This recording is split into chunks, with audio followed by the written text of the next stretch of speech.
Hi, everyone. Welcome back to another episode of the Horses Advocate podcast. I'm Dr. Geoff Tucker. Everyone knows me as Doc T. And today I'm going to make good on something I talked about at the January rounds. If you haven't become a member, it's something you should consider doing. The rounds topic was, can you believe the horse science?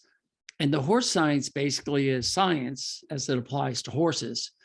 And after I described what scientific studies are, basically comparing observational studies to controlled randomized clinical trials, picked up this book, this magazine called Equine.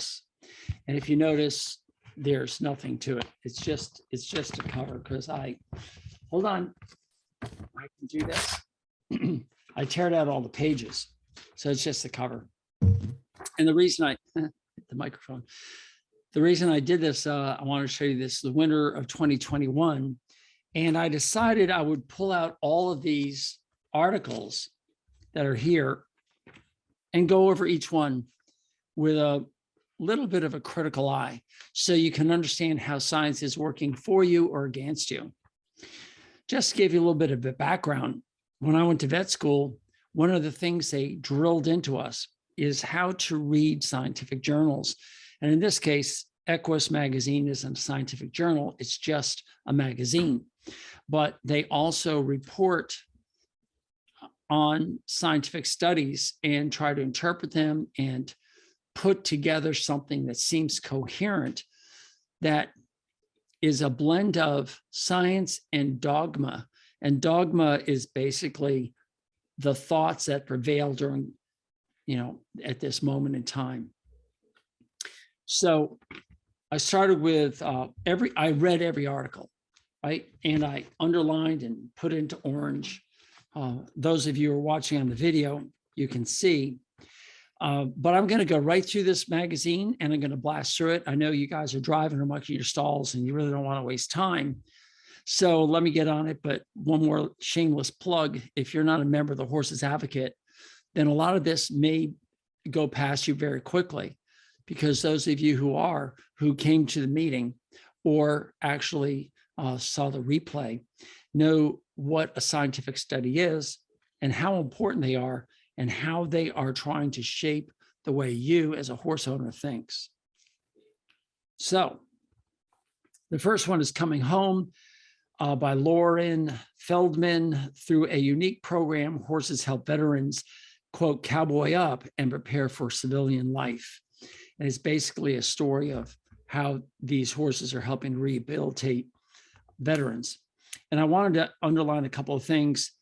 They said every moment spent with a horse is geared toward relationship building. I couldn't have said that any better myself. If you know anything about us, here at the Horse Advocate, it's all about building relationships. And that's what I do in my practice with horses. The connection that comes from working with a horse is definitely what brings an individual to have that connection with themselves. Well, a lot of people joke around that horses are their therapist. And it's just because we can create such a good connection with horses. Horses bring out the best in us. And it's something we always talk about at the Horses Advocate. So they were saying that basically veterans armor up all the time to go into battle, and they're helping veterans, quote, armor down, precisely what the horses do best. So you have all your pressures and anxieties at work or at your house or whatever else is going in your life in school, and you go to the barn not to talk about these things, to relax and to focus in the moment and be with the horse. So she calls it, it's a husband-wife team, post-traumatic spiritual dissonance. Now that's really interesting. It's a play on the post-traumatic stress disorder, PTSD, but they changed the last two words. Spiritual is obviously of the spirit, and dissonance is basically your understanding of what's going on. It's your overcoming your previous thoughts to replace them with some new thoughts. She goes on to say, post-traumatic spiritual dissonance, the emotional discord experienced by combat veterinarians. Iannucci, the husband, explains that working with horses encourages participants to be present, practice patience, develop boundaries, improve communication, and learn to trust. If only could teach me how to read, right? But these are just incredible qualities of being present, practicing patience, developing boundaries, both ways, by the way, between you and the horse, improve communication, which I think humans in this technology world of two-dimensional communications, if you guys listen to my podcast on 2 or 3-dimensional communication, you'll understand that texting doesn't give you that 3 dimensions. And horses only know 3-dimensional communication. They don't know what texting is. They don't know what words on paper are. And to learn how to trust. And that's something that a lot of people like. So thumbs up on Coming Home. Great article, great deal. I like this.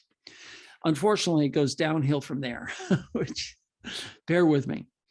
The next one was on the Mueller Lie Illusion. The Mueller, M-U-L-L-E-R -liar, L-Y-E-R illusion is when you set a series of lines next to each other. And at the ends of these lines, you put an arrowhead. And if you put the arrowhead facing out, so the point of the arrow is the point of the V, if you will, is sitting right on the tip of the line. And then the next line, it's 180 degrees facing the other way. This known illusion is that the length of the lines look different. Now, if you're on the video, that's really cool because then you can see these lines and you can see how every line looks the same. But if you look at it carefully, it looks like the middle line where the arrows go out or face in, I guess. When the arrows face in, the line looks longer than when the arrows face out. And they wanted to evaluate equine capacity to perceive the size of objects. Researchers devised a study to test whether horses were susceptible to the Mueller Lie illusion, in which 2 identical lines appear to be of different lengths based on the orientation of the arrowheads. I guess that's what I should have said, arrowheads, not arrows. And they go on to say that they speculate that the shared they turned out that they were able to prove that in the 10 horses studied that they saw that the lines were different, even though they weren't, they were the same. And so they basically said that horses, like other animals who have been tested on this, see a difference, even though it's an illusion. And they thought it might be an evolutionary adaptation, or it may have been inherited from a common ancestor, results of a similarity in response to the visual size illusion of horses and primates are particularly interesting in view of the large differences in both their ecological adaptations and their visual systems. I say it's just physics. That's just all it is. It's an illusion brought on by the optics of reflection and the brain's capacity to understand the difference. I think this proves to me almost nothing and is of no worth. I'm sorry to the authors. It was reference to a susceptibility to size visual illusions in a non-primate mammal. Animals, the journal called Animals, September 2020. And I'm like, okay, so why? Okay, so leave that one. Let's move on to the next one. The benefits of straw as forage. And I thought this is really interesting. It's reference to an article in Animals, again, 2021, straw as an alternative to grass forage in horses, effects on postprandial metabolic profile, energy intake, behavior, and gastric ulcerations. So this is their take. A study from the Swedish University of Agricultural Sciences suggests that straw is a good forage option for overweight horses and others who might benefit from reduced energy intake and the resultant lower blood insulin levels. Now, right away, I'm like, what is straw? Straw is the byproduct of harvesting grain. So you can have wheat straw, you have rye straw, you can have oat straw. And as they take the grains off, what's left behind, they decide not to let it rot on the field. They decide to put it in a baling machine. And a lot of horse owners use it for bedding, but they're saying that you might want to eat it. And I know that from a distance, I can tell the difference between oat straw and any other straw. I can tell the difference between wheat straw and rye straw because that's all we had for bedding in the old days. And when we got oat straw coming in, the horses would gobble it up. I mean, they just love that stuff. I worked out in Santa Barbara, California for several months, and they fed straw. I think it was oat straw out there, and all the manure was yellow. That was odd. But they go on to say horses also had an increased plasma concentration of fatty acids. This, they say, implies that body fat was being utilized, which is beneficial for horses in need of weight reduction. Well, the reason for that is straw, especially straw that's low in sugar, is not going to be tasty. So the wheat straw and the rye straw doesn't have a lot of sugar in the stalk. So the horses don't want to eat it, but when they do eat it, they're going to get cellulose. And if you follow my nutrition program, you'll understand that cellulose is digested by that big belly the horse has, the hindgut, into free fatty acids. And those free fatty acids are going to go freely through the bloodstream and it'll be picked up. So that could be one of the one of the reasons for increased plasma concentrations of fatty acids. The other thing is, if you're reducing the amount of sugar, you're also going to be reducing the amount of insulin. And when that happens, you're going to open up the free fatty acids and the triglycerides to come out and be carried through the bloodstream to the cells. And it's usually used, they usually use very low density lipoproteins, or LDL, VLDLs. But we talk about that at the Horse's Advocate. And so if you knew what we know at the Horse's Advocate, you'd be saying, okay, well, straw is going to be high in cellulose, and that's going to lead to the mitochondrial conversion to consuming free fatty acids. And so the fat is going to be freed up from the fat cells to supply the fuel necessary for the muscles to work. It's also going to cause decreased gluconeogenesis because the muscles are going to be happy, which frees up whatever glucose they're taking in to be used in the brain for thinking.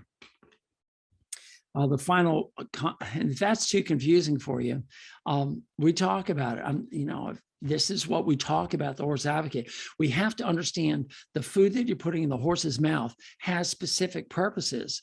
And once you understand what they are and how the horse utilizes food, then you're going to be a better horse owner because you're going to avoid a lot of diseases, obesity, metabolic syndrome, and all the associated things that go along with it. They end the article by saying, and as it is with low nutrient feeds. What does low nutrient feeds mean? I mean, that is just a catch-all phrase, low nutrient feeds.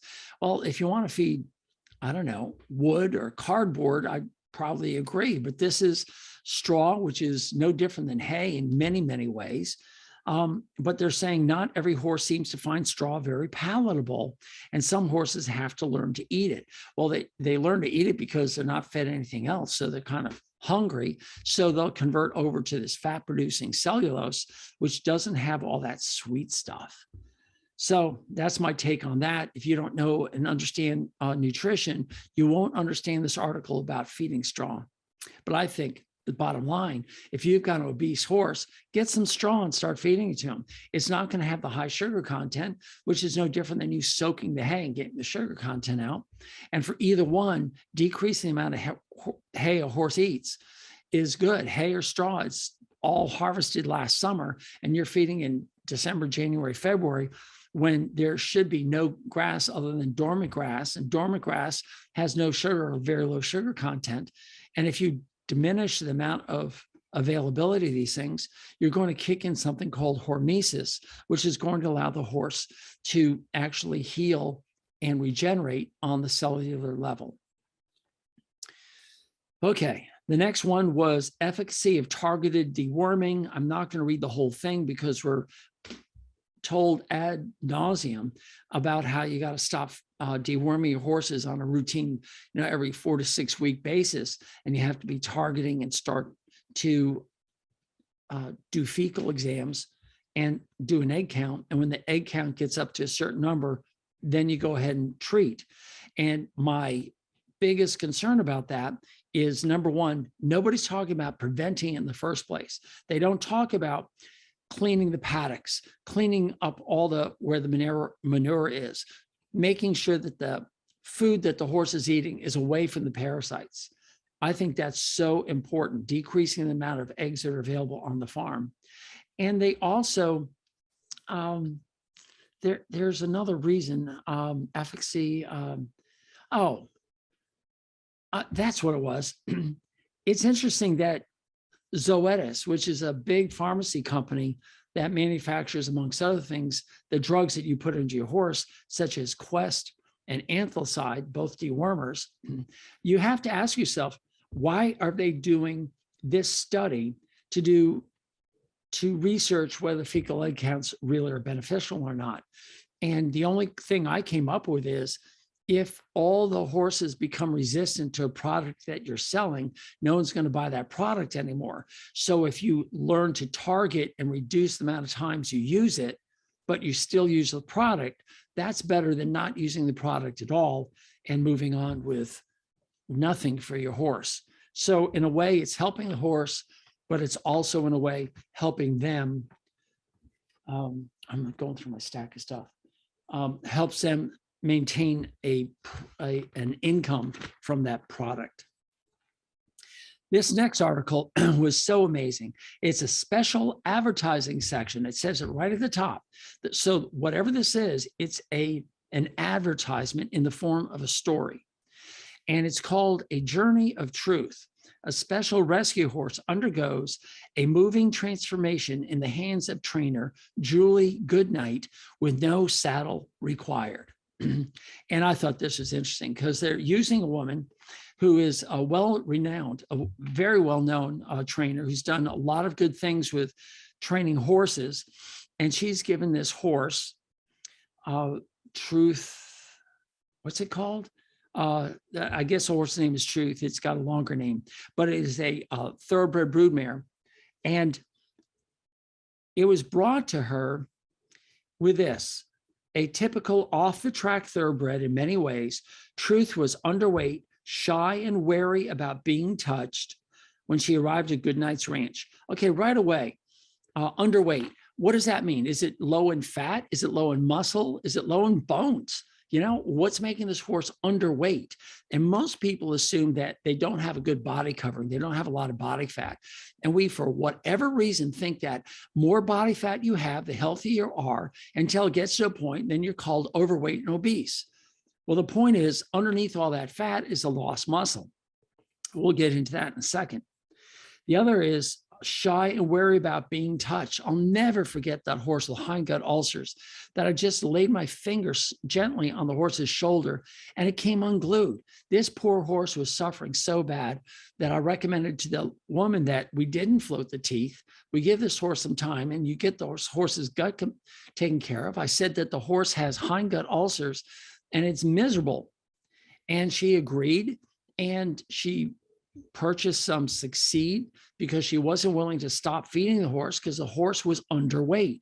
It didn't have enough fat. So she's feeding 9 quarts of grain a day. Now, I don't know what that comes out to in liters, but maybe 18 liters. I forgot what a quart and liter. Maybe they're about the same.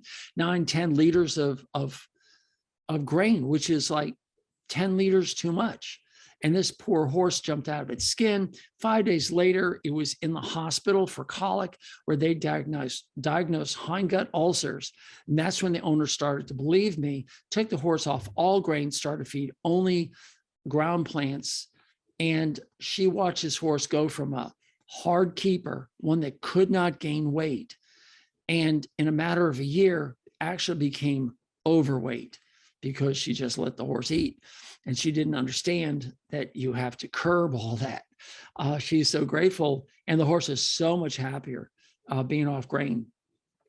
Let's see. She meaning Julie Goodnight, also had, she being the horse, Truth, also had sensitive skin, a dull, shaggy hair coat, thin, brittle hooves, and ugly quarter crack, not to mention broodmare belly and poor top-line muscling.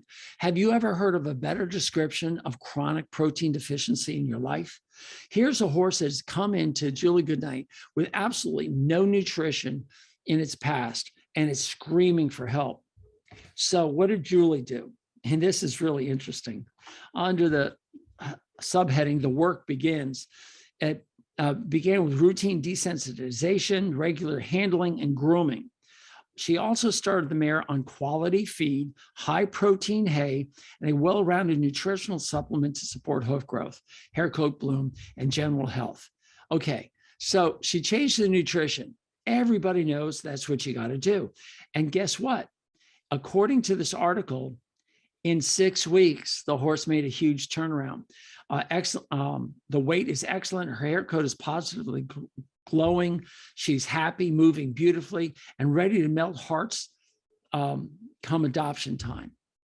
Well, that's just a nutritional change. It had nothing to do with, conditioning and rehabilitating this horse and desensitizing its stuff. You desensitize it by decreasing the amount of gut inflammation the horse has, but they didn't talk about it. But all the signs were there. It also went on to say that the horse didn't want to be under saddle and was on again, off again, objected to the weight on its back. So they did radiographs, and I'll bet you all can guess what the horse had. It had kissing spine syndrome. To be specific, four vertebrae with spinous processes that touched. So they stopped riding her. And nobody says that this is secondary to chronic protein deficiency that's left the horse so with such muscle loss in the top line that the spines come together and start to touch and become arthritic. And I think that if they gave this horse enough time, the top line would improve. And with gentle exercise, you get those spines to move away, and maybe with a small injection, but that's up to her and her veterinarian. But the most important thing to understand was one of the things they gave the horse was Cosequin. And who brought you this whole article? Cosequin is written everywhere. So this is basically saying, if you feed Cosequin, your horse is going to be fine and start running around the pasture and being healthy and well again. And I'm not going to deny it. Cosequin or anything where you're getting rid of the inflammatory ingredients and adding some high quality protein is going to help the horse. But I know the horse could be improved a little bit better with or without Cosequin, but that's just my opinion. All right, we're moving right along. We're about half hour into this. The next one was mind blowing. It was called Gatekeepers, Gatekeeper Genetics, the pedigree of Rice-Dix Hambletonian provides clues to why American standardbreds can both trot and pace, by Deb Bennett, PhD. And Deb Bennett, she, God bless her, she's amazing. She has done an amazing amount of work in these articles, and this is just a feather in her cap. It's just a beautiful article that's very thick, a lot of pages in here. A lot of research has gone into this. And I wanted to just tell you that these horses who have gaits other than the trot are known worldwide. They call them, she goes into the vocabulary, including amble, stepping pace, tolt, which is got those 2 dots over the O, rack, running walk, foxtrot, marcha batida. I'm horrible with languages outside of English. I can barely do English myself. Passo fino, passo elano, and troca. And I thought this is just fascinating because they're trying to figure out what causes the amble in these horses. And they wanted to identify it as 5 basic factors. One is the timing of the footfalls. Now, we all know horses trot. The left fore goes out and the right hind goes forward, and the right fore comes back and the left hind comes back. And then those two shift. So it's what we call a diagonal gait. It's a 2-beat gait. So it goes clip, clop, clip, clop, clip, clop. And it's always the alternate legs that are carrying the horse. That's called the trot. But those horses that have timing of the footfalls, it's not double, but it's single trot. It could go 4 beats at the walk. is one of the characteristics. Second is how fast the horse can go. Third is the tempo, which is the beats or the number of footfalls within a time frame. So you could have like 4 beats a minute, which is a really slow walk, or you have 100 beats where in a minute they're pounding out a beat more than 1 a second. Also, the body carriage. Some of these horses have an arched neck. Their neck is more actually vertical. And of course, their legs are more flexed. Some of these horses, standardbreds, of course, are known to be trotters or pacers. And then, of course, you have saddlebreds and so many other horses. And what I found so fascinating was that about a dozen breeds from around the world, I'm reading from the article now, the responsible allele, we're talking about genetics of the horse. We all know that you and I and the horse and every animal that we know is made up of a genetic sequence, which is the code. It's a blueprint that tells us how we are shaped. And there are certain sections in the code that will create certain things. And there's this one that tells the spinal cord how the limbs are supposed to move. And they have a mutation to this, which they've nicknamed the gatekeeper, which is also called DMRT3-STOP, all capital letters. And it's fascinating, as many of these 3/4 of tested individuals may be carriers. Normal gene sequence encodes a transcription factor that plays an important role in the fetal development of spinal cord circuits that control limb movement. The DMRT3-STOP allele blocks formation of this factor, which in turn permits lateral limb coordination. So here we are looking at these pacers or these gaited horses, and it turns out it's a defect in the, well, not a defect. That's wrong, and I apologize.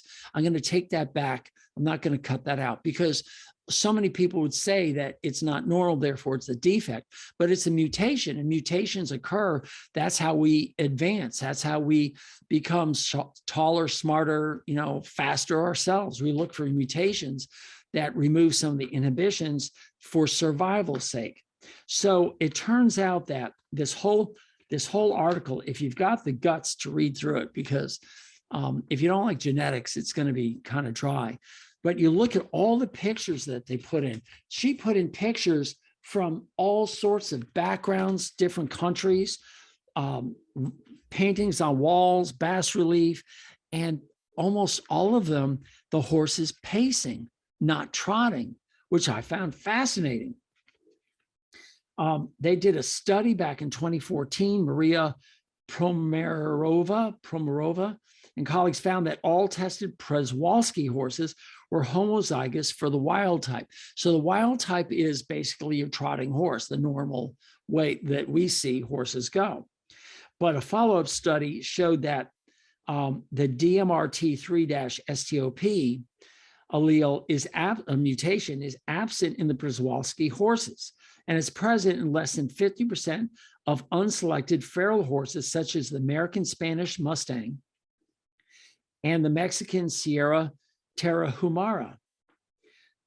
They bracket basically when they started to see this mutation as somewhere between 467 years ago and 9,595 years ago. Now, if you've been with me and taking my nutrition course, you know that horses were basically taken by humans to do their bidding about 4,000 years ago. So that's when they became domesticated. That's what I'm trying to say. So then some scientists went up to Alaska and got some very, very, very old horses that were preserved in the permafrost, and they got their DNA. And they say that the genus Equus, which is basically horses, asses, zebras, things like that, originated about 4.5 million years ago, which again, I said this in the nutrition course, just to give you an idea of how short a time they've been with us and how even a shorter time we've been messing up how we feed them. But anyway, It is thus safe to conclude that in those domestic horse breeds where the DMRT3-stop allele is found at a high frequency, it has been selected for by breeders. So in other words, when a breeder found a horse that had this mutation, they started to breed for it because they found that they actually did better.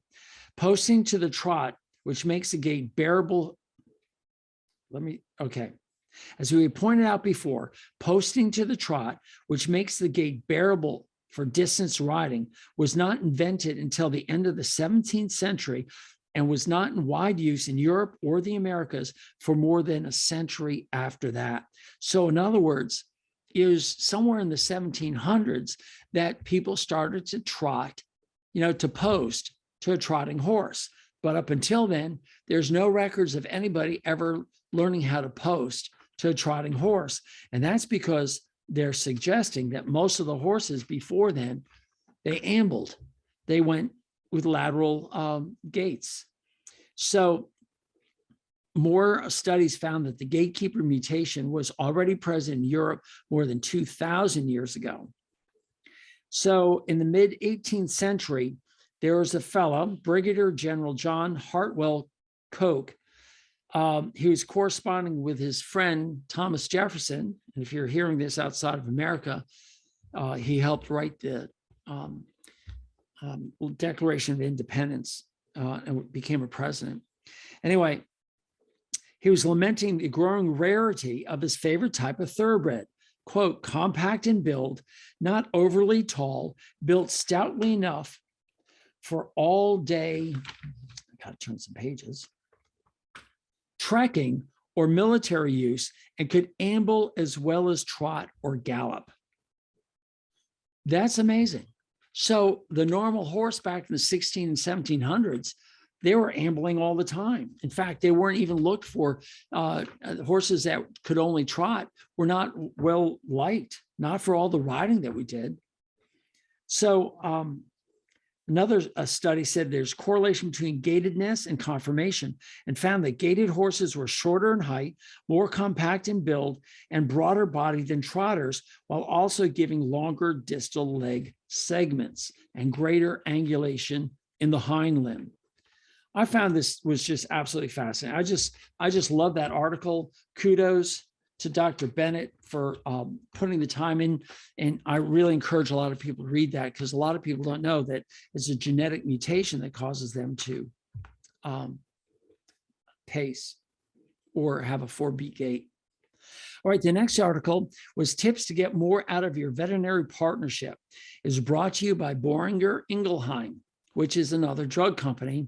And it's by Amy Grice, who's a veterinarian who I know was practicing up in New York, is out in Montana, and she got her MBA degree, and she's been looking on the forefront of how we are losing our veterinarians or equine veterinarians.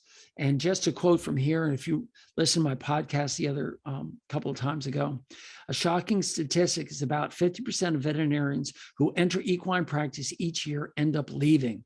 That is shocking. Furthermore, only 1%, actually it's 1.4%, of vet school graduates each year enter equine practice, which translates to only about 40 new equine doctors a year. And research shows that 60 equine veterinarians retire each year. And that number is expected to grow by 3% as we go forward. It's simple. If the hole in the boat is bigger than the water that's coming in, it's going to sink. It's just that simple. She goes on to say, let's say one of the biggest areas where horse owners can help out is allowing your veterinarian to not be a veterinarian when they are not working. If you use a multi-doctor practice, be willing to allow one of the other veterinarians to see your horse if your regular veterinarian is off duty that day. They go on to say, also, if possible, try to be flexible. The more flexible you can be when scheduling appointments, the more efficient this allows your veterinarian to be by trying to schedule others in your area on the same day.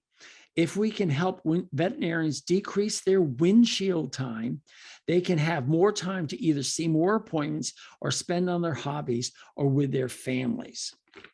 So they also said, be kind and understanding and reasonable and pay your bills. the bottom line. So that's a drug company who knows that they will be out of business if there are no more equine veterinarians. So they are supporting the research to try and find out what's going on. And before I started this podcast, I got an email from the AAEP that said, hey, you signed up to be a mentor. Would you like to join this other company, a company that has been put together to take veterinarians and have them become mentors to new equine graduates? And I signed up in a heartbeat. I don't know if they'll accept me. I have to go through 5 hours of training with them on suicide prevention, believe it or not, before I can become a mentor to a new graduate in the horse world. But I'm warning you guys, it's coming faster than you think. You're going to be out of veterinarians to help you with your horse. And this is why it's so important to become your horse's advocate, because more and more of this is going to be shouldered by you. And if we can prevent most of these diseases, then the vet isn't going to be strained so much coming out and taking care of minor things that could have been prevented. And they'll be more available to come out and help you with things that are important, like the laceration or the broken leg and anything else that might come up. All right, the next article. Oh, good grief. I'm laughing because, from your horse's mouth. Note, there is no author. That blew me. I was just like, are you kidding? Nobody's stepping up and laying claims to this drivel. But it starts off in the first paragraph. It says, the ingenious design of equine teeth means they usually don't need many interventions throughout most of a horse's life. So that goes against even my colleagues who don't believe that I do a good job. They also believe in at least once a year checking the teeth. And I believe if you're spending time and money in training your horse, you want to take away all the pain. So it takes more attention to these sharp points. And here in their first paragraph, they said, well, you don't need very many interventions. The incisors at the front of the mouth are shaped and positioned to clip grass with ease. Well, that's not true. I've seen horses without any incisors clip grass with ease without their teeth. So what are the front teeth for? I think that's kind of an interesting question.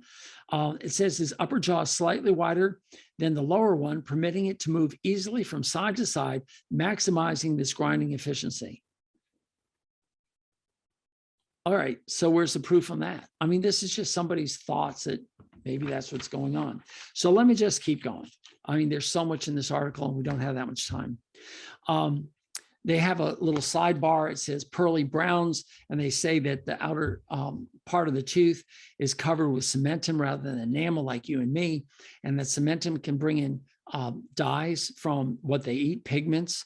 And they said it's normal for them to come brown. What I found fascinating is I look at the front teeth and you can see if the tongue is coming up and cleaning them, that brown stain will be gone. But if the front teeth are totally stained, it means the horse's tongue isn't coming out and cleaning the teeth. And that's an indication that the horse is unable to move its mouth, its tongue, and it's probably caused from sharp points. Oh my gosh, there's so much on here. I mean, I've got so many notes saying that this isn't right. This almost deserves its own podcast. But they decided to pick a couple of points. So let me go over each point. One, comprehensive annual dental exams contribute to his long-term health. Dental health doesn't just affect a horse's mouth. Horses with problematic teeth can have trouble holding their weight, experience repeated episodes of choke, or develop potential serious infections. There's no substance about that. That just doesn't choke from sharp teeth. It's just, there's no correlation. Sorry, there's no causation there. This is trouble holding the weight. Well, if they can get the food from the ground into their belly, it's not the teeth. If they can't get the food into their belly, look at the teeth. But that's rare. Most horses get the food in the belly, even when they got broken teeth in there. Number two, he may need more frequent exams as he grows older. That's not true. They need more frequent exams when they're younger, when the enamel is softer. And they say basically you can wait, when they get older, you might need to do it more frequently. I'm like, I find the opposite. So anyway, 3, signs of dental problems can be easy to miss. Your horse can't tell you he has a toothache. It has nothing to do with toothaches. I mean, it's such a rare occasion that a horse has a toothache.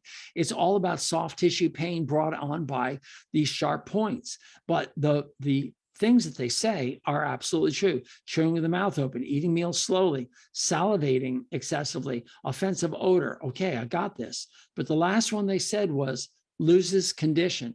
And again, if the horse is losing condition, it's almost owes nutrition, and it's not the teeth. But that's one of these falsehoods that people just keep permitting to come out there. Let's see, 4, some training problems are actually tooth troubles. A horse with a painful tooth or mouth probably isn't going to be happy carrying a bit. That's obvious. All right. So they talk about some of the signs of that: attempting to bridle, they fight you, the reluctance to give to the bit, persistent head shaking, et cetera. We all know this. So yeah, I couldn't argue with that. So if you got some training troubles that seem to be coming from the head, absolutely have the teeth checked, but it could also be several other things that are going on. Dental misalignments are more than cosmetic. And there's this whole several section on that. If it's not perfectly aligned and balanced, it's not good for the horse. Well, I have a completely 180 degree, what they call an opposite hypothesis on this. They have absolutely no proof that this misalignment causes a problem in horses. I'd like to see that proof. I'd like to see the scientific study that shows any causation there. But it goes down here to describe what an overbite and an underbite is. And after overbite, it puts in parentheses parrot mouth. And after underbite, it puts in parentheses monkey mouth or sow mouth. And I've told people this a million times. An overbite and an underbite affects the whole jaw, but a parrot mouth and a sow mouth only affect the incisors. They're totally two different things, and they will have different shapes in the horse's mouth. So that's just completely wrong. Then even normal teeth can wear in abnormal patterns. Well, that's because the teeth aren't the problem. The problem is the soft tissue that's painful is going to force the horse to move its tongue differently and to move his jaw differently. He's not going to be comfortable. God, it goes on. Let's see. There's no mention about the tongue at all and how important it is to the health of the mouth. And this bothers me. In everything about teeth, they never take into account the oral cavity, including the tongue, and how important it is to the health of the horse. 7, gum disease is common in older horses. Well, okay, maybe they have some statistics that show. They said studies have shown that 60% of horses over the age 15 have identifiable periodontal disease. Okay, well, did they have it last week, and were they going to have it next week? What was it that got rid of it? What caused it? Nobody really talks about it, but I know that when I float the teeth and get all the pain away, the tongue can move easily. And as the tongue moves easily within the mouth, it can actually heal these periodontal diseases. And the next time I check the horse 6 months later, there's no more periodontal disease. So that's just crazy. And then, of course, they talked about whatever that is, the eruption of the teeth causes a gap to develop at the gum line, a space called a diastema where feed can collect. Well, technically, diastema is the space between two teeth, not between the gum line. So I think that's a very vague mistake. I'm not going to pick them apart too much, but yes, teeth can be separated and food can get packed in just like you and me. And we have to clean that out, but let the tongue do that. It's very good at it. I wrote down, oh God, next to this. Okay, if left unchecked, infections can spread deep into the gums, to the periodontal ligament, and even to the tooth, root of the tooth. If bacteria invade the pulp chamber of the tooth, a painful abscess may result. Now, this doesn't happen overnight. This happens over a period of time that nobody even knows how long it takes. So it's been going on for a long time, and they want the dentist to come in here and fix it with some sort of fancy stuff. And I'm saying if you just take care of the teeth on a routine basis, these things probably won't happen. Again, nobody has the money or the time to take 1,000 horses, and in half of them, 500, they do nothing. The other 500, they float evenly and correctly, identically in each horse, and they watch for the percentage of periodontal disease in both groups. And if after 20 years, the group that's regularly floated every 6 months has 0 periodontal disease, and the other group, 60% of them has it. Well, there you've got some data that I'd be interested in hearing. But unless you've got $1 billion willing to keep a herd for that long and get it done right, I don't think we'll ever know the true answer. All I know is that when I take the sharp points away, the periodontal disease goes away. So I had nothing more to say on that one. That just is so upsetting. And it so bothers me that Equus put out a podcast on dentistry, and I didn't hear it, but I read the article that went along with it, and it was really not much different than what I just read there. So kind of crazy. Here's an advertisement, rest assured, for the Restoration Equine mask, and it's all orange. Now, if you know anything about blue blocking glasses and blue blocking light, after the sun goes down, there's no more blue light on the planet unless we generate it from our electronic devices. And everybody knows those are blue lights. Just stand outside and look in your house when you got the TV on, and you'll see the blue glow. And that blue actually affects our melatonin, which prevents us from actually sleeping well. So a lot of people you'll see wearing orange glasses at night or in artificial situations just to keep the blue light down. There's absolutely no scientific proof that I know of that this happens in horses, but I will bet you $1, just like this company is saying, I think it does occur. And those of you who leave lights on in the barn all night long are going to cause this problem. So they don't need blue blockers during the day. They absolutely need them at night if you're leaving lights on. They just forget to tell you this. Oh, pardon me. I take that back. I apologize. Restoration Equine mask says use on horses who are stalled indoors where lights stay on. Ideal for horses staying and competing for long periods of time at a facility away from home. That's brilliant. And kudos to these guys for putting this together. I hope they make $1 million doing this. I think if people understand it, you're going to see that pop up in a lot of these artificial environments where the horse is kept inside all day. It will allow them to kind of relax. But the problem is during the day, it's okay to have blue light. That's how we are built. But it's when the sun goes down, you want to keep these on. If the fluorescents are going on to 9, 10, 11 o'clock at night, or if you're in a show stable where they have, every other light still on all night, yes, definitely get it. Okay, the next one is on, gosh, we're running out of time. Keeping your horse in winter weather. I think this is pretty straightforward and doesn't need much stuff. Oh, this says, in here, helping older horses pump up the padding. They said basically get your horse fat for the winter, which is the ideal thing. Mother Nature decided to get horses fat in the winter, in the fall. That's why we have this bountiful harvest, and we have our Thanksgiving, and we eat our meals to the point where we can't even walk because we want to be fat because there is no food in January and February. The problem is you get your horse fat in September, October, November, and then you keep them fat all the way into springtime, and then they get fatter in the springtime. We don't give them that time off. Manage their mouth. Geriatric horses are best served by dental exams by a veterinarian twice a year. We'll say hallelujah. Finally, they say twice a year. That's great. Choose feeds wisely. Feed them more grain, it says. No, not really. Keep them moving. Yes, I agree. And have blankets ready. Oh, that makes sense. Winterize your barn, full page advertising for a blanket. And most of this blanket stuff and prepping for the horse in the winter is common sense. I will add that nowhere did I see them say heat the water. That's probably your best thing.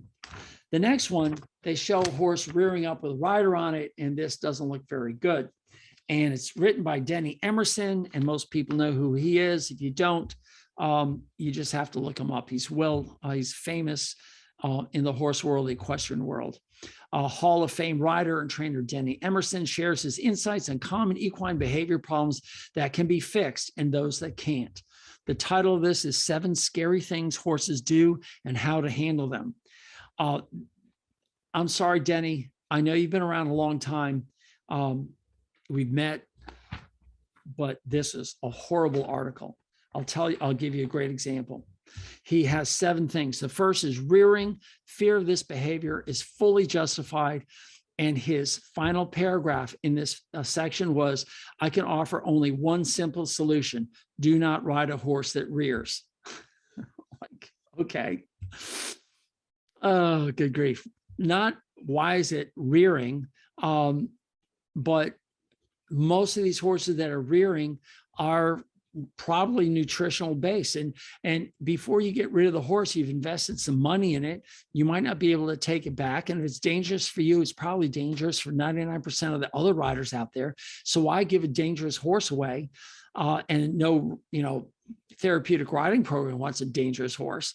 So I would give it 6 weeks, 8 weeks of just, stop feeding it all the crap. Just let it have some pasture or just some hay and get the sugar down, get away from all the supplements and start feeding a protein supplement and give this horse a chance to come back, because they're rearing for a reason.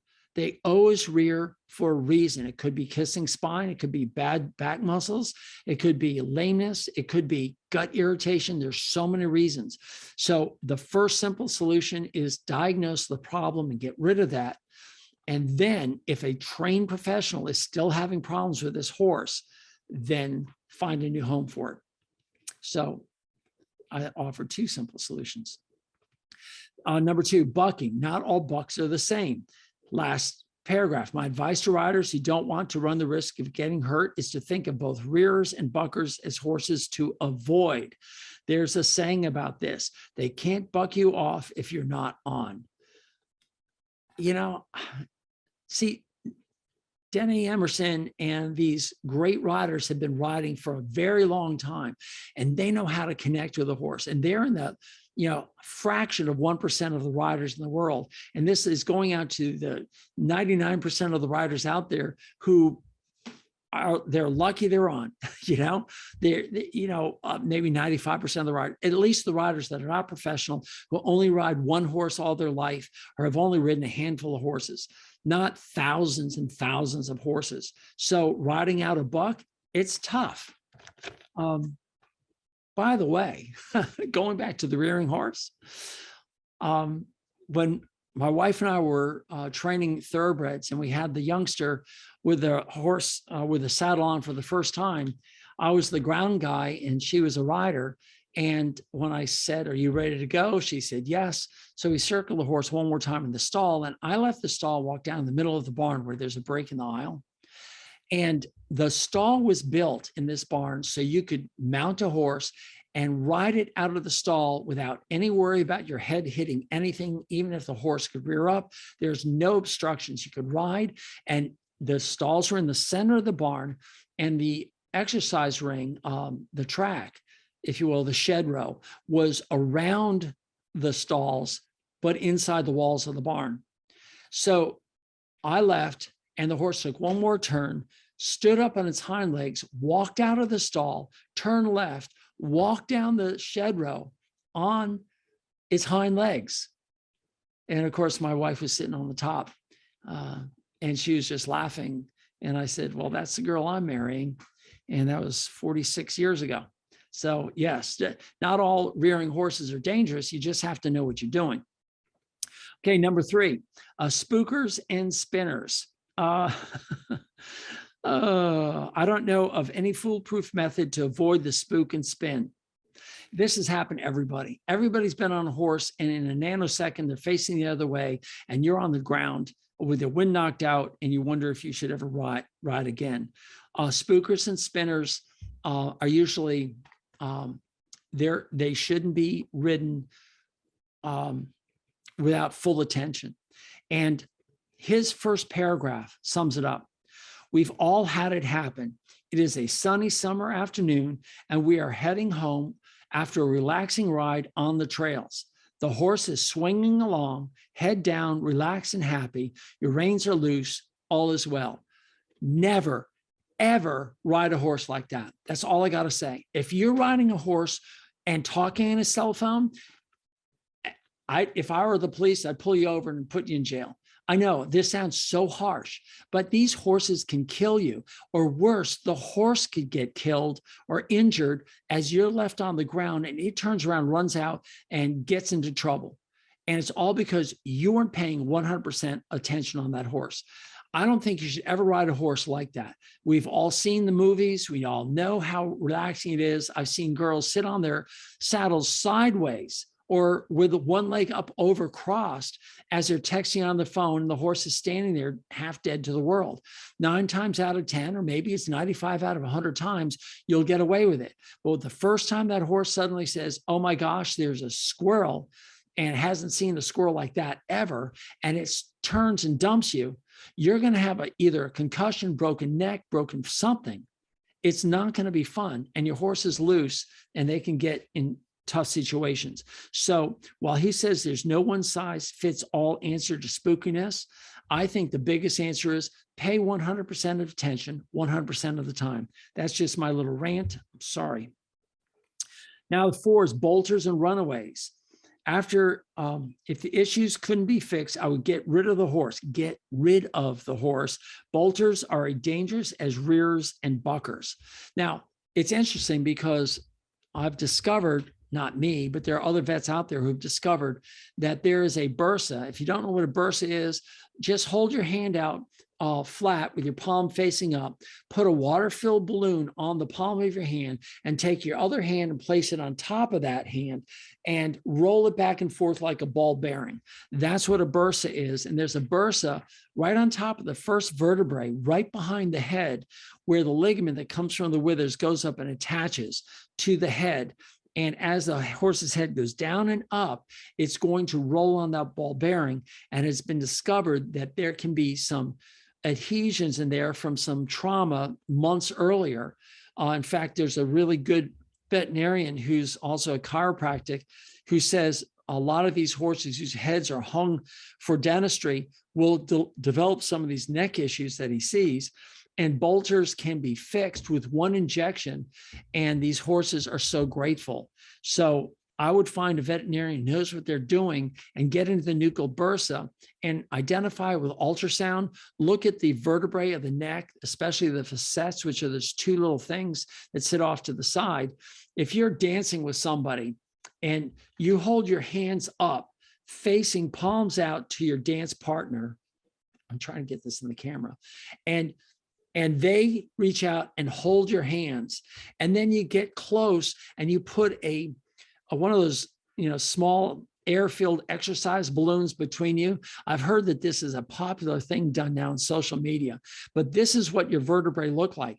That vertebral disc or intervertebral disc is the ball that sits between your chest and their chest.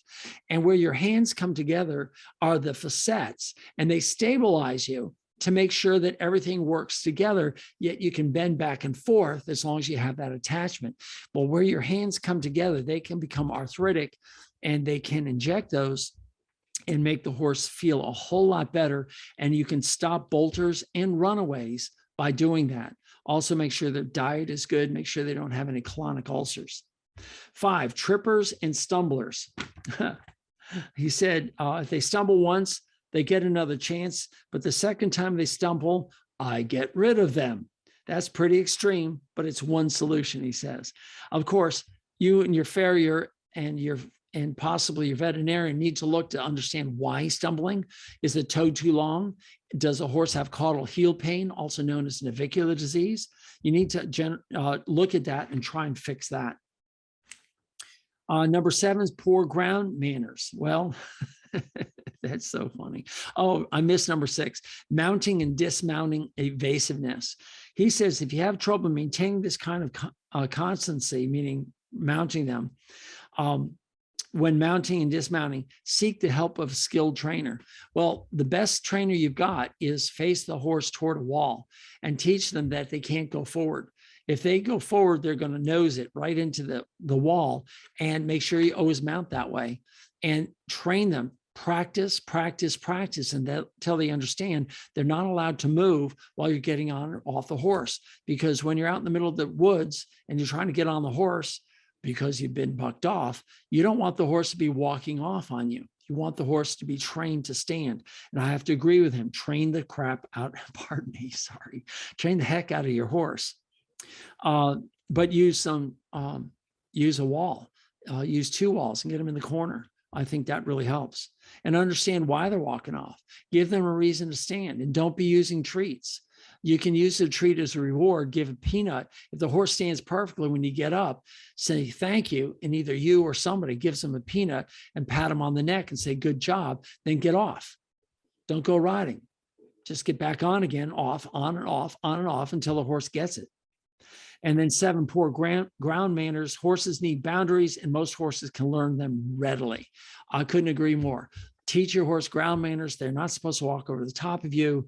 And he also says you can't fix a problem when you don't know what's causing it. I couldn't agree more. I've said this all the way through his article.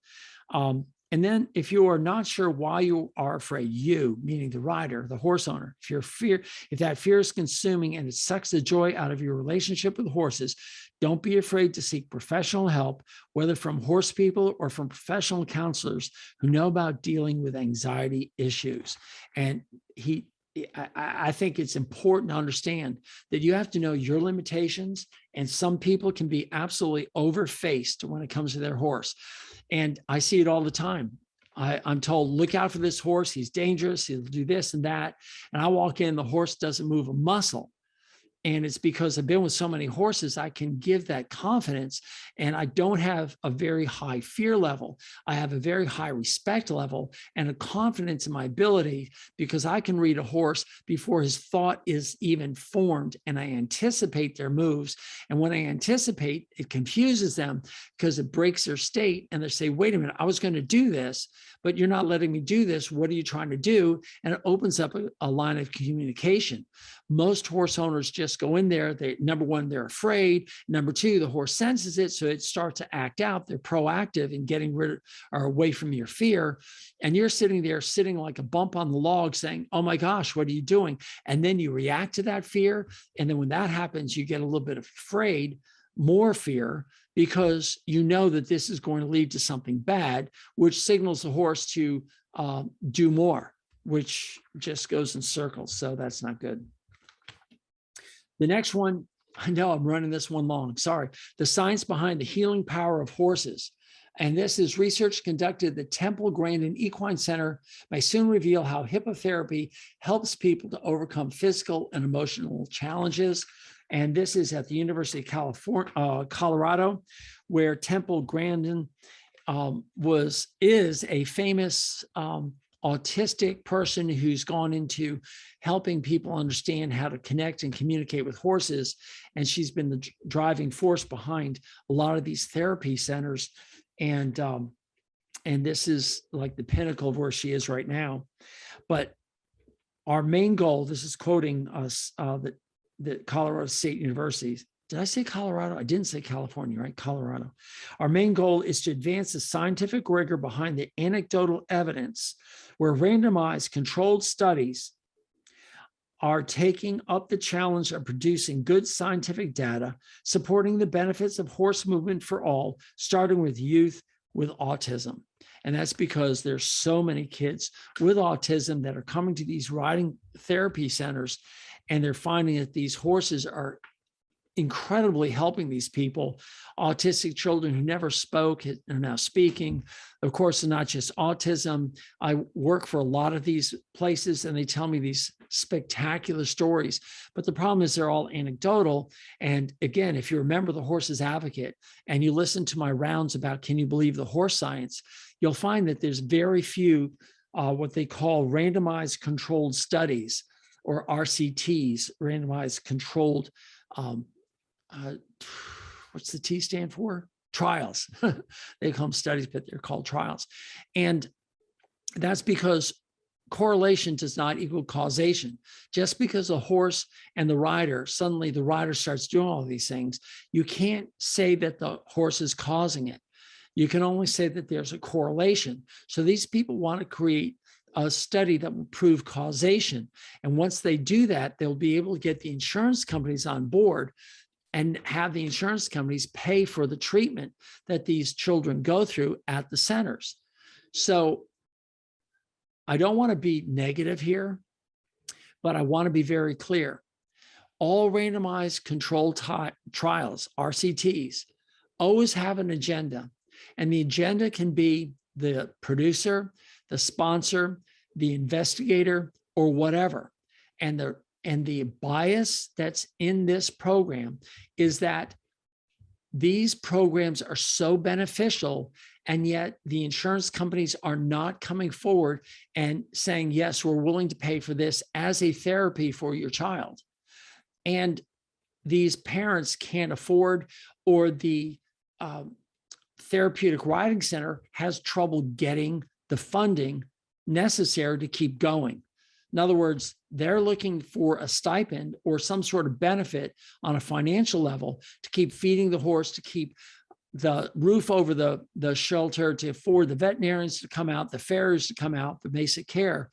And they want some science behind it. So kudos to them for doing it. I think this is one of those biases that a lot of people are just going to overlook, because I'm sure everyone's touched by autism. And I think that no matter how poor the studies possibly could be, I think they're going to get the research needed to get the insurance companies to say, yes, we can't say no to this. It's on a weak level, it's substantiating that there's a cause and effect between riding a horse and an autistic child or a battered child or whatever, to actually gain an improvement in their mental lives. So kudos to Temple Grandin, and Colorado State, and them putting this together. They're using a saliva test to measure cortisol. So they're trying to get an objective reading before and after in these children, or in children that ride horses versus horses that are not ridden. And I think it's just phenomenal and fantastic. Kudos to them. It's a great story. But from a science point of view, just not looking at the reason why, from a science point of view, number one, it's going to be very expensive to get the numbers they need to get really good, substantial studies. Two, it's going to take more than 1 year of studies. It's going to take many years of studying. It's going to take a lot of randomization where, a child, I mean, you can't randomize these children. They're all coming in, they're all getting the same treatment. So they're basically saying, well, if you don't come out, that's the control group. And I get it, but this isn't life-threatening. This is life-improving. And I'm all for it. Just keep having the faith, gang, and all of you guys out there. Okay. Now we're down to the question and answers. There's 3 or 4 questions, and then we'll be done with this magazine. Nutrition, adjusting feed rations for layups. And basically this woman said, I assume it's a woman, just something in there said it, said that they had to lay their horse up for some reason. And because of that, they want to know if they should change the diet. And the person who answered them is an equine nutritional consulting person, a person who works for somebody in the Netherlands who works for a nutritional equine nutrition consulting corporation, which, right there, you're going to get a bias. But it said the basic cause of obesity is the consumption of more calories than are expended. This is a misconception. It is, as far as I'm concerned, wrong, just flat out wrong. It has nothing to do with that. It has everything to do with hormonal imbalance by having too much insulin, which is released because of excess glucose. And that's what's driving the glucose into fat and fat into the fat cells and causing that. It has nothing to do with calories in, calories out. It's all about the insulin. Now, granted, because the insulin, the horse and the human are starving at the cell level, and because they're starving, they start to consume more. But as I said in my rounds, does the candy make you fat, or does being fat cause you to want to eat candy? Think about that one. So that whole statement just tells me this is wrong. She says, provide as much turnout as possible and constant access to forage. I've been preaching that forage constantly in front of the horse is not allowing for hormesis. It is not normal. Hey, it's last summer's grass being fed in the middle of the winter. You have to understand that the biology of the horse and all of us requires time off from eating. And I think we have to come to grips with that and stop being afraid of not feeding a horse for a period of time, or to reduce the amount of calories during certain section. The evidence obviously is if what you're doing is causing obesity in your horse, what you're doing is causing obesity in the horse. It says provide forage at regular intervals to try to mimic the natural grazing pattern. That's what I just talked about. Decrease the amount of concentrate. I say eliminate the amount of concentrate. It doesn't need it. If it's being laid up, it absolutely does not need anything in there. Divide the concentrate portion of ration into several small meals. If you insist on feeding, yes, small meals will make it easier to digest. So the sugar is going to be absorbed in the small intestine instead of being carried back and dumped in the hindgut, which will cause the hindgut to change its bacteria, which will lead to ulcers of the hindgut and a horse being really unhappy. Add a feed balancer to his ration. Of course, a nutritionist is going to say that without any regard to the ingredients in this ration balancer, which I think are a gimmick because I don't see ration balancers in any other species. So I think it's a bunch of hooey.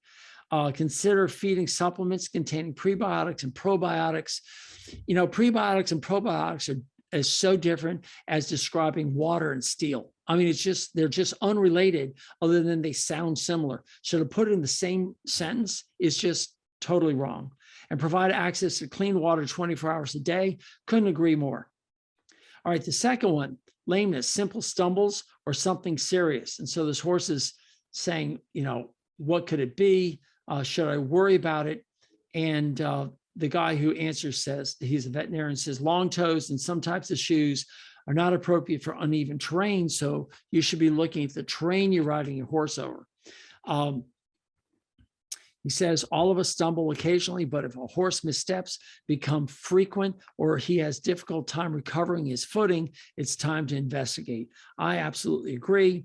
You need to start looking at all the ins and outs of stumbling. If it stumbles on occasion, so do humans. But if you're constantly stumbling, you can't pick your feet up, your toes are dragging, they're landing on the terrain you got the horse on, there's something wrong. It's usually caudal heel pain, or it could be something else. So check it out. Third question, why doesn't my horse like his blanket? The answer basically was, does your horse even need a blanket? I bet you some of you guys listening to this said that, but does your horse even need a blanket? You know, most horses don't. The best thing is to get them out of a wind chill. If you're in a barn and the doors are open and the wind's blowing through, that's what the whole question was. They said half the barn thinks the door should be open. The other half says it's closed, and it's creating this huge divide in the barn where people are starting to not like other people in the barn because it's winter. Let's close the barn up. We want it warm in here. And they go on and say, well, it's normal to have a little bit of odor in the barn with the door closed. And I'm like, yeah, it's odor because you're feeding grain, and through gluconeogenesis, they're dumping out amino acids as ammonia, and it smells like ammonia in the urine. So look at your nutrition program. Also, I think every veterinarian on the planet would say air is so important, but wind chill factors and wind blowing on a horse that's stuck in a stall and can't get away from the wind is no different than you standing outside in the wind. So you need to get a windbreak. And everyone's saying door open or door closed. And I'm like, well, why don't you get those, you know, what do you call those big plastic strips that you see at the grocery store or someplace that keeps the weather out, but you can walk right through them? Get some sort of mesh partition where the horse and the wind can come through, but not blow through. In other words, it's going to be a barrier, but it's still going to allow the wind to come in, or pardon me, the air to come in and circulate. So closing up the barn tight, locking the windows, locking the doors is about the worst thing you can do for the respiratory tract of anybody, including yourself. So you got to get the air circulating through there. I did a podcast on that, didn't I? About air circulation and distance from a gap. And as you widen the door, you increase the volume considerably. It's a geometrical proportion between the gap and the door. So see that podcast. I forgot about that one. Okay. And I think that pretty much sums it up. Blankets, ventilation, and that brings me to the end of this magazine. They had one last article, my therapist eats hay. And it's a woman who was diagnosed with breast cancer. And she says, so many of you out there know what I went through. And she found that being with a horse helped her cope and get through to move on with her life. And I think everybody can agree with that. A horse really does help us, but please stop calling your horse your therapist. He's not. What he's doing is allowing you to become your own therapist by keeping you honest and open to the moment. So here we are at 1 hour and 20 minutes. And I thank you for being with me this long. I love going through these magazines, giving you a different perspective on what they're trying to do, helping you understand that many of these articles, as well as podcasts, are trying to gear you toward buying stuff, and not all of it is in the best interest of the horse. And I just want to be a voice that will give you a second opinion on what they're saying. So I'll let you all go. thehorsesadvocate.com. Please join me there. Find my material. It's all for free. For those of you who want to become a member, I promise I will give you everything I got in the forums, in the rounds that we have, the Ask Me Anything rounds, where I'll pick a subject or you pick a subject. We talk about anything you guys want. It's a live open mic. And we've got some other things, cool things that are coming up this year. So thanks for joining me, The Horse Advocate. Please give me a thumbs up on your favorite podcast site. Let them know how much you enjoy this, and tell other people about the Horse Advocate Radio. Thanks, Doc T. Talk to you later. Bye. Hey everyone, Doc T here. Thank you for listening to my content. Would you do me a huge favor? Would you please subscribe, comment, like, thumbs up, and give a star review? However it's presented to you, I want you to do that. There are two reasons. The first, of course, is to improve this product. This way I know what you like, what you don't like, what I can improve upon, what topics you want me to cover. But more importantly, it's also going to help others find me. And by doing that, you are now engaged in this mission of helping horses thrive in a human world. By you helping, we can reach others. And that I would be so grateful for. And remember, go to thehorsesadvocate.com for updates on this information. Thehorsesadvocate.com. And again, thank you so much for being here. Doc T out.